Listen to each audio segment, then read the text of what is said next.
Dans une société où il est bien connu que l'on a du mal à sociabiliser, où il est bien connu que l'on a tendance à tous s'isoler de par les réseaux sociaux, de par les avancées technologiques, de par le fait que finalement on n'ait plus réellement besoin de parler avec les gens, de communiquer avec les gens ou de voir les gens. Et bien dans cette vidéo les amis, je vais vous expliquer comment est-ce que vous pouvez influencer les gens et vous faire des amis. Bienvenue à toutes et à tous, on se retrouve aujourd'hui dans une vidéo sur le livre How to Get Friends and Influence People de Dale Carnegie. Ce livre, il a été vachement intéressant à lire, bien que très long, et surtout quand je l'ai lu en anglais, c'était super long, mais très intéressant. C'est l'un des livres, si je me trompe pas, les plus vendus encore aujourd'hui. C'est un best-seller, tout simplement parce qu'en fait, il est très très simple. Il parle de principes et de concepts très très simples à apprivoiser et à mettre en pratique, et je pense que c'est pour ça en fait qu'il plaît toujours autant. C'est simple et pratique, littéralement. Donc dans cette vidéo, je vais vous résumer chacun des principes, chacune des techniques qui a été mentionnée dans le livre pour vous éviter tout simplement d'avoir à l'acheter et d'avoir à le lire. Je ne m'attarde pas plus que ça et on entre tout de suite dans le vif du sujet. Numéro 1. Ne critiquez pas. Il ne sert à rien de critiquer quelqu'un, de dénigrer quelqu'un ou quoi que ce soit. L'histoire qui a été utilisée dans le livre, c'était l'histoire de Al Capone. Malgré le fait que la personne fasse tout et n'importe quoi, malgré le fait qu'elle soit une mauvaise personne, qu'elle soit criminelle, etc., elle restera toujours dans une forme de déni, elle cherchera toujours à rationaliser et à trouver des excuses à ce qu'elle a fait. Vous pouvez être la pire personne au monde et avoir fait des choses inacceptables, vous trouverez toujours un raisonnement rationnel et logique pour vous expliquer. C'est-à-dire qu'en fait, quand vous dites à quelqu'un qu'il a fait quelque chose de mal, ça ne sert à rien parce que la personne va se braquer et va partir du principe que, ok, vous êtes en opposition parce que vous l'accusez, son ego est en jeu et du coup, vous allez vous mettre cette personne à dos. Rien ne sert de critiquer les gens et surtout que quand vous critiquez quelqu'un, ça se sait et si vous lui dites à elle, du coup, elle s'oppose à vous, c'est jamais une bonne idée. Faites en sorte de récompenser les bons comportements et pas de punir les mauvais. Dans le livre aussi, il y avait l'expérience d'un autre monsieur dont je ne me souviens plus du nom, qui parlait de la récompense et des animaux. Les animaux, en fait, quand vous les récompensez pour un bon comportement, vont retenir la façon dont vous les avez fait se sentir. Par contre, si vous les punissez pour un mauvais comportement, ils vont persister dans ce mauvais comportement et garder de la rancœur envers vous. Et les humains, c'est exactement de la même façon qu'on fonctionne. Ça veut dire que peut-être que la personne ne se souviendra pas de vous, mais elle n'oubliera jamais la façon dont vous l'avez fait se sentir. Donc si vous la faites se sentir mal, jugée, etc., elle n'oubliera jamais, elle gardera toujours cet esprit rancunier envers vous. Par contre, si vous la faites se sentir bien, elle fera en sorte d'être de bonne foi avec vous. Donc, ne critiquez jamais quelqu'un. Essayez plus de trouver les choses bien que la personne a faites. Si la personne n'a pas fait des choses bien, je ne vois pas pourquoi est-ce que vous voudriez être dans ses faveurs. Numéro 2, appréciez les gens sincèrement. Freud a dit que l'un des besoins premiers de l'espèce humaine, c'est de se sentir apprécié. Quand vous vous sentez apprécié par quelqu'un, ça vous pousse constamment à vouloir faire mieux. Parce que la personne vous renvoie une vision positive de vous et donc vous avez envie de correspondre à ses attentes et à cette description. La personne vous crée une belle réputation et vous avez envie de correspondre à cette belle réputation. Ne soyez surtout pas hypocrite quand vous flattez quelqu'un, quand vous lui faites des compliments, quand vous complimentez sa façon de faire, sa façon de parler, sa façon d'agir, parce que ça se sent quand vous en faites trop. Le fait est que l'être humain trouve son bonheur dans la validation des autres. Vous n'êtes jamais plus heureux que lorsque quelqu'un vous dit que vous êtes très jolie, ou lorsque quelqu'un vous dit que vous êtes intelligent, ou lorsque quelqu'un vous dit qu'il est fier de vous. Je suis fière de toi, c'est une phrase qui fait toujours quelque chose lorsqu'on l'entend. Ralph Waldo Emerson, qui est cité dans le livre, part du principe que chaque individu lui est supérieur d'une façon ou d'une autre. Comme ça, lorsqu'il rencontre quelqu'un, il part toujours du principe que cette personne a forcément quelque chose à lui apprendre. Dans un sens, cette personne a toujours quelque chose qui peut être complimenté et du coup, vous pouvez tout simplement faire plaisir aux gens. Partez du principe que les gens ont toujours quelque chose qui doit être apprécié chez eux et si vous voulez entrer dans les bonnes grâces de ces personnes ou être ami avec ces gens, trouvez ces choses et complimentez-les avec sincérité. Et je veux faire une petite parenthèse sur ça. C'est comme quand vous voyez une jolie fille dans la rue et que vous vous dites «Oh, elle est super jolie» et que vous ne lui dites pas. Évidemment, on va pas tous aller dire «Oh, j'aime trop ta tenue», «Oh, c'était super ta réponse», etc. Parce que on se dit «Ouais, mais on se connaît pas, la personne elle va me trouver bizarre», etc.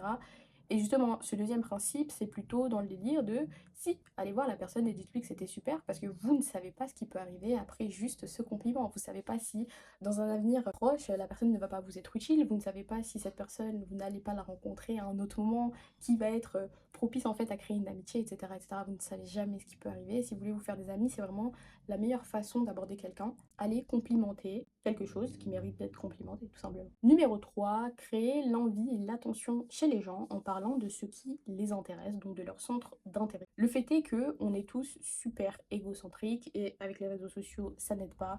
On aime trop parler de nous, parler de nos accomplissements, parler de notre histoire, parler de ce qu'on a traversé, parler au lieu d'écouter. Ça veut dire qu'à partir du moment où vous avez cette capacité à écouter les gens et à leur poser des questions sur eux et sur ce qu'ils aiment eux, et en fait à les faire tout simplement parler d'eux, vous avez déjà un avantage sur tout le monde parce que la plupart des gens sont égocentriques. Je ne sais plus qui a dit cette phrase, mais elle est réelle et je l'ai aussi notée sur mes petits post-it. C'est le meilleur moyen d'obtenir quelque chose de quelqu'un, c'est de lui donner ce qu'il veut.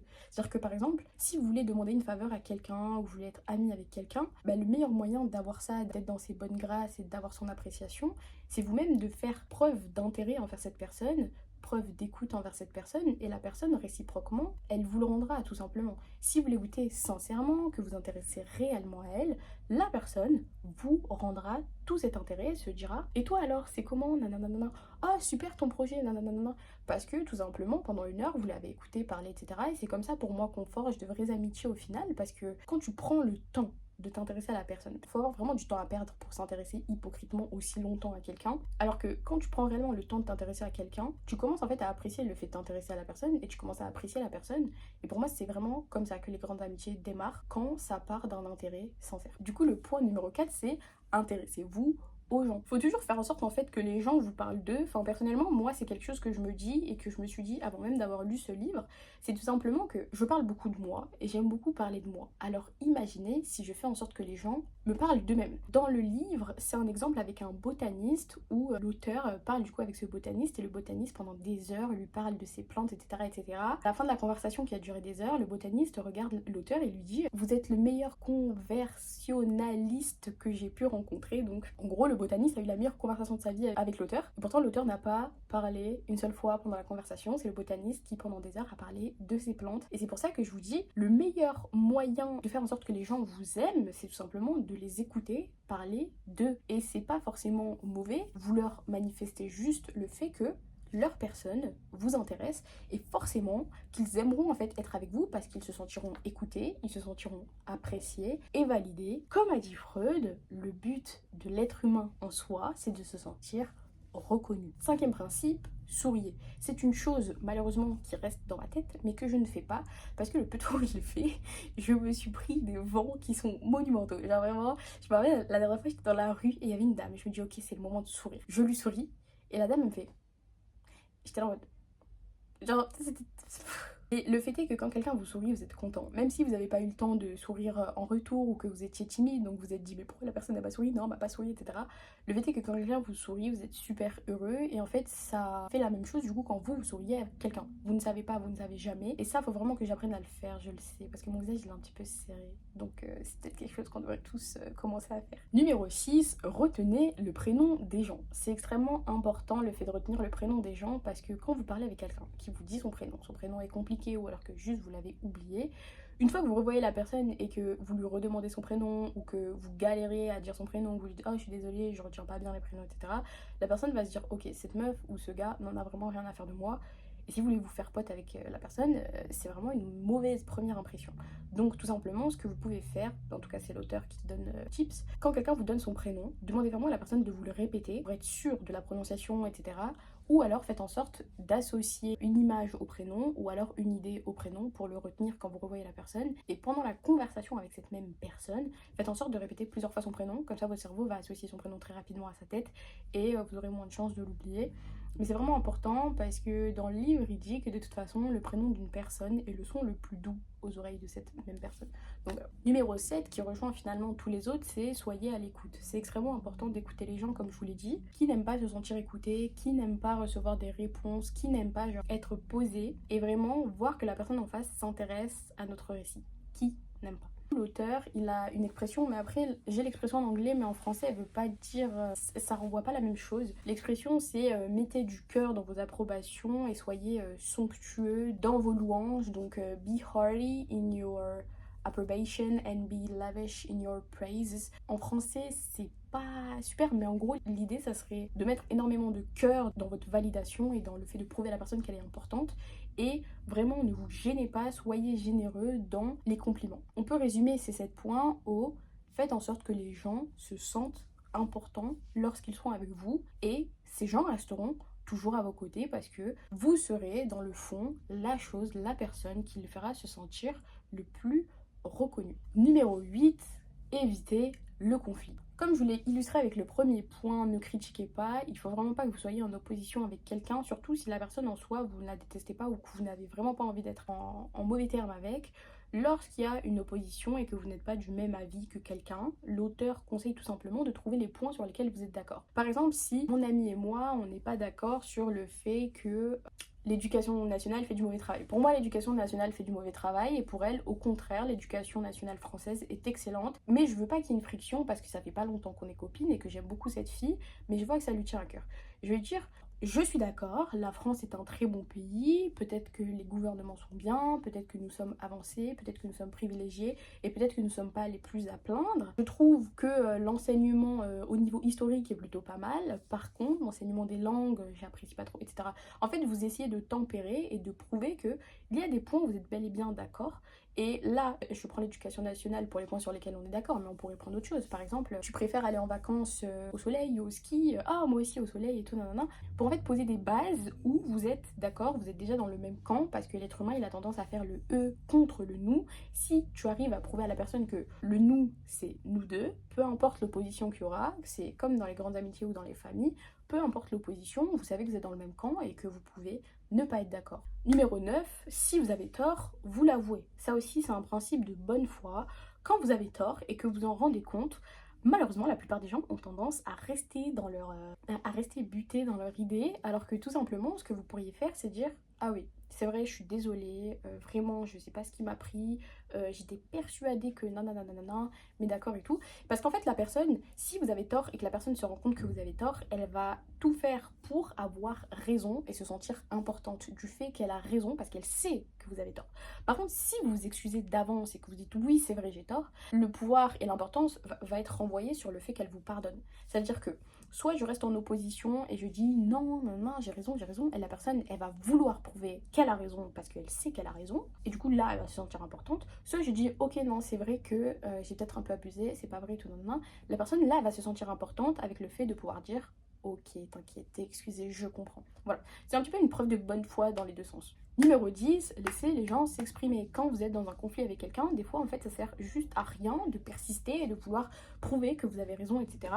En fait, si vous laissez quelqu'un parler, à un moment donné il va s'épuiser et il va se taire tout seul. Par exemple, si moi je dis que l'éducation nationale elle est nulle et que ma pote elle dit que l'éducation nationale elle est incroyable et que ma pote elle commence à monter dans les tours et à dire non c'est incroyable, non, non, non, non, non, non, non, non, je n'ai même pas besoin de répondre qu'à un moment donné, elle va forcément se taire parce qu'en fait, elle aura trop parlé et mon opposition ne va pas alimenter ses arguments, vous voyez. Si je rebondis sur chaque chose qu'elle dit, elle va rebondir sur chaque chose que je dis et ensuite ça va monter, monter, monter. Par contre, si je rebondis jamais sur ce qu'elle dit et que je la laisse juste parler, à un moment donné, elle n'aura plus rien à dire. Finalement, à la fin de l'histoire, elle se dira juste, purée, je suis vraiment, genre, je suis la seule à m'être énervée, etc. C'était ridicule, blablabla. Et voilà, laissez les gens s'exprimer. Ça peut soit permettre de les faire se sentir reconnus parce que voilà, on les a écoutés, soit ça les fera taire si ils vous saoulent. Numéro 11, mettez-vous à la place des gens et soyez sensibles à leurs idées. Encore une fois, c'est toujours la même chose, le fait de valider les gens et de les faire se sentir reconnus. Ça veut dire que il faut tâcher d'être un petit peu empathique. Quand vous avez la capacité d'être empathique, les gens vous apprécient beaucoup plus parce que vous avez l'air sympathique. Lorsque quelqu'un vous parle et fait valoir ses idées, dites-lui que ouais, l'idée elle est cool si elle est cool, ou alors c'est vrai que ça a l'air bien et pourquoi tu penserais pas nanana. Les gens aiment bien penser qu'aussi l'idée vient d'eux. Une fois qu'ils se sentent vraiment reconnus, qu'ils se disent ok cette personne m'a écouté, etc., ils vont tâcher d'être de bonne foi pour encore une fois se sentir importants et penser qu'ils ont du contrôle sur la situation. Et donc vous laissez la parole à vous parce qu'ils vont se dire ok cette personne m'a écouté, je suis important, et bien maintenant je décide que cette personne aussi peut parler, donc vas-y, nanana, et la personne vous écoutera beaucoup plus. Numéro 12, donnez une image à vos idées. Et moi j'ai remarqué que ces derniers temps c'est quelque chose que je fais énormément et encore une fois ça n'a aucun rapport avec le livre, mais en fait donner une image à ses idées ça veut dire qu'il faut un peu dramatiser tout ça. Il faut mettre une métaphore, il faut mettre une analogie, il faut mettre une comparaison pour que ça ait du sens. Par exemple, l'éducation nationale c'est nul, d'accord, personne va m'écouter. Par contre, si je commence à dire que non mais rendez-vous compte, il y a eu un documentaire Arte, les enfants sont en dépression, ou alors regarde la fille de ta tante, elle est en dépression, pourquoi? Elle a 13 ans, juste parce que nanana, dans sa classe il y a une jeune fille qui a essayé de enfin J'avais regardé une vidéo. L'exemple, c'était, regardez, vous m'avez fait perdre 5 000 $. Le mec était venu avec 5 000 $ en pièces. Il les avait fait tomber par terre pour genre illustrer à quel point genre c'était énorme. Et vous pouvez faire ça avec toutes vos idées. Par exemple, moi, ce que les gens aiment bien me poser comme question, c'est t'as des idées de business et tout. Moi, je dis toujours ça. Là, je suis en train de construire petit à petit ma vie et ensuite, j'ajouterai les trucs qui vont agrémenter. Genre. Et ben là, c'est exactement la même chose. Quand vous parlez, parlez en métaphore, essayez d'illustrer, essayez d'ajouter quelque chose pour que les gens s'en souviennent et que les gens prêtent attention. Numéro 13, dites aux gens qu'ils se sont trompés, mais indirectement. Ne dites pas à quelqu'un oh, ce que t'as fait c'était vraiment nul. Dites-lui plutôt ce que t'as fait c'était super et la prochaine fois tu pourras faire ça en plus. Comme ça, vous évitez en fait, encore une fois, de créer une opposition avec la personne et vous la félicitez parce que, comme les animaux, on n'oublie pas, on retient plus quand on nous récompense pour un bon comportement que quand on nous punit pour un mauvais. Numéro 14, parlez de vos erreurs avant de mentionner celles des gens pour qu'ils se sentent un petit peu moins accablés. Par exemple, votre copine, elle vous a un petit peu trop crié dessus quand vous avez débattu sur l'éducation nationale, eh bien, au lieu de lui dire non, mais t'as pas à me parler comme ça et tout, non, non, non, vous lui dites tout simplement écoute, je comprends, moi aussi ça m'arrive de monter dans les tours, moi aussi peut-être que j'étais un petit peu trop mal parlé, peut-être que j'étais un petit peu trop enjouée quand on a discuté de ça, etc. Je sais que c'était pas voulu, la prochaine fois, s'il te plaît, ne fais pas ça parce que ça me heurte et moi aussi je tâcherai de faire la même chose. Oui, c'est beaucoup plus doux que d'aller la voir et de lui dire par contre, toi, tu me parles pas comme ça, enfin, ça sert à rien. Sauf si vous ne voulez plus parler à la personne. Numéro je ne sais plus combien, ne donnez pas des ordres et laissez les gens sauver leur ego. C'est-à-dire que quand vous voulez que quelqu'un fasse quelque chose, au lieu de lui dire fais ça, fais ça, fais ça, dites-lui est-ce que tu préférerais pas faire ça? Est-ce que tu penses que ça serait une bonne idée? Donnez-lui un sens du contrôle et aussi laissez les gens sauver leur ego parce que quand ils prennent des mauvaises décisions ou qu'ils font des erreurs, parfois, il faut pas genre, leur sauter dessus, leur dire t'es incapable, t'as fait ça, t'as fait ça, t'as fait ça, t'as pas été capable de faire ça, etc. Soyez plus doux et genre, dites-leur juste, ok, je comprends, tu t'es trompé, c'est pas grave, la prochaine fois tu feras mieux, etc. Je te fais toujours confiance, ça arrive de se tromper, etc. Montrez-leur, encore une fois, que vous êtes empathique, que vous êtes sympathique et que tout le monde se trompe et profitez-en pour parler aussi de vos erreurs, ça peut aider. Dans le même thème, on peut aussi ajouter le fait de minimiser l'erreur de quelqu'un.